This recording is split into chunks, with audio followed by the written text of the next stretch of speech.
Hello, everybody. Happy Friday.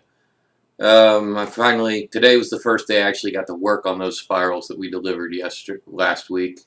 I'm just doing finishing stuff, so it's actually been pretty easy. It was pretty easy considering it was a 10-hour day. It was good. It was nice and easy. So here I am, ready to stream. And what I'm going to be streaming is, if you're friends with me on Steam, at a game that I've been playing almost exclusively since I picked it up at the Steam Summer Sale. It is called Sunless Sea, and I cannot recommend it highly enough. You can just come and watch, but I don't feel like describing. I don't know what roguelike means, except for, apparently that's what this is. It's roguelike. Um, and it's very dark. For some reason or another, London fell underground or was dragged underground or something like that. And underground, there's this whole enormous ocean or sea, however you want. I guess sea. It's probably not big enough to be an ocean, but it's still really goddamn big, considering you're just a teeny little boat out in the middle of nowhere, and the only light is coming from the beacon on your prow, and you've got days, but it's always nighttime.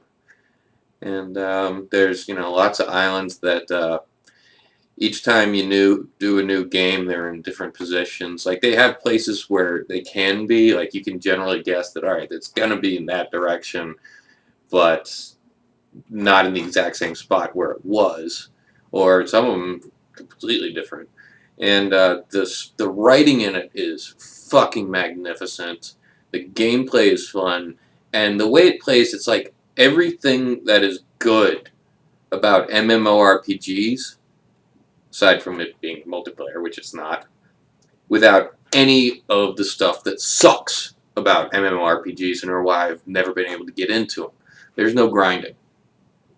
And cool thing is, when you die, you're able to pass on all your stuff to the next guy. I think that's also part of the roguelike descriptors, that when you die, you can pass stuff on to the next character that you create. And I am now on my fifth captain.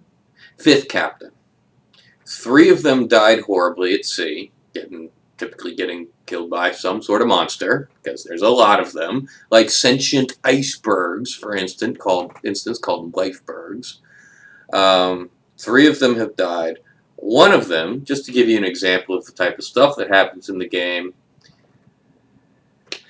traded with the sentient apes who become sentient and conscious and more human-like by consuming human souls, which are actually a cargo that you can buy. They are a commodity that you can buy, sell, and find. In fact, you can even sell your own soul if you care to.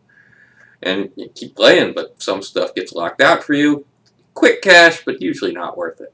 So anyway, I helped supply them to build a Zeppelin using fuel supplies and, of course, souls, which took a while, and I finally was able to gain their trust, but not their complete trust. And the only way I was able to gain their complete trust was by inciting riots in London, which I proceeded to do, gain their complete trust, and then stabbed them in the back, stole their Zeppelin, and flew off to the east, back beyond the horizon into the darkness.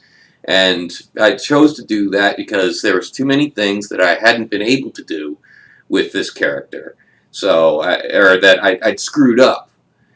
And looking back, I finally decided at some point, screw it, I'm using the damn wiki. There's just too much, and too many of these choices too just chance based. So I'm using the wiki now. I've got my 5th captain, named a female poet named Drachir, who is going along very well. Going on very, very well. Got a really good feeling, especially because I was able to give her a massive head start thanks to Captain Funky the Third, who was able to take a bunch. Basically, I just sold everything, invested it into my next captain, and then flew off in the Zeppelin. And so I would highly recommend you come by to watch, just so that you can get an idea of what the game is like. I again, this is probably the most fun I've had in a video game in a long time. Nothing comes to mind that's just absolutely captivated and absorbed me as much as this game. The fact that I'm sitting here talking to the camera and not playing to you right now shows how much I like you guys, because really I've hit the play button now, but it is what it is. It'll be fine, and I hope to see you there.